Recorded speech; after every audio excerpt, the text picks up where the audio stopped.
6:53, time for the morning sprint. Not one, but two alert days in store for the dangerous cold. Let's start with Chris Reese's certified most accurate forecast. That's right. Alert days today and tomorrow for those wind chills are going to be quite chilly, perhaps as much as 20 to 30 degrees below zero, with air temperatures tomorrow approaching 20 below zero in the morning. It's 7 below right now, not a ton of wind.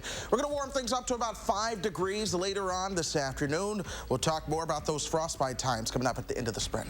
An update here. 4 people have now been charged in connection with the deadly shooting in Milwaukee after a body was found in a vehicle in Cambridge a week ago. Investigators say the shooting happened January 17th. Charges range from first-degree intentional homicide to hiding a corpse and harboring a felon. State officials are reminding everyone they can get a free ID for voting at the DMV.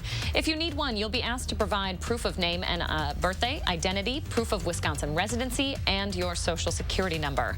The next election on the calendar is the spring primary that's going to be held on Tuesday, February 15th. Vice President Kamala Harris spending the afternoon in Milwaukee yesterday. She and EPA Administrator Michael Regan met with workers who've been tasked with removing and replacing lead pipe. Harris used it as an opportunity to tout the president's infrastructure bill. In the final stop of her tour, the vice president met with healthcare providers who work with parents in the community to try and identify children who are suffering from lead poisoning. A scary crash on the interstate in DeForest. A semi-truck crashing into the median with its trailer dangling into both directions of traffic. 2 northbound lanes and 1 southbound lane were closed for more than 3 hours while it happened. No injuries were reported. The federal trial of 3 former Minneapolis police officers charged in George Floyd's death is now underway. Tou Thao, Thomas Lane, and J. Alexander Kang are accused of violating Floyd's civil rights. Derek Chauvin pleaded guilty in his federal case last month and was already convicted of murdering Floyd in state court last year. Since it's a federal case, cameras are not allowed inside. The CEO of Pfizer says the COVID-19 vaccine could eventually become a yearly shot. In an interview with an Israeli news outlet, he says he wants people to get a yearly COVID-19 vaccine like the flu instead of having them getting a booster every several months.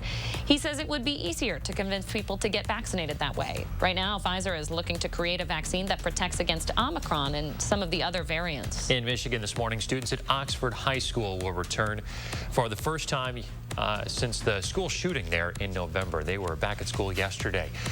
The shooting left 4 students dead. A former student and his parents have been arrested in connection. The makeshift memorial that was outside the building is now gone, but a permanent one is expected to be reinstalled in the community. Frostbite times as we go throughout the rest of this afternoon are going to be hanging out right around half an hour, but by tomorrow morning, some of those frostbite times could range from about 5 to 15 minutes. So really watch the temperatures and the wind chills as you head out the door tomorrow. A lot of those wind chills this morning are going to be into the teens to 20s below zero, but tomorrow morning could be a lot colder. We'll continue to break this down every half hour between now and 9. Chris Reese, thank you very much. Stay with us, folks. We'll be back in just about half an hour.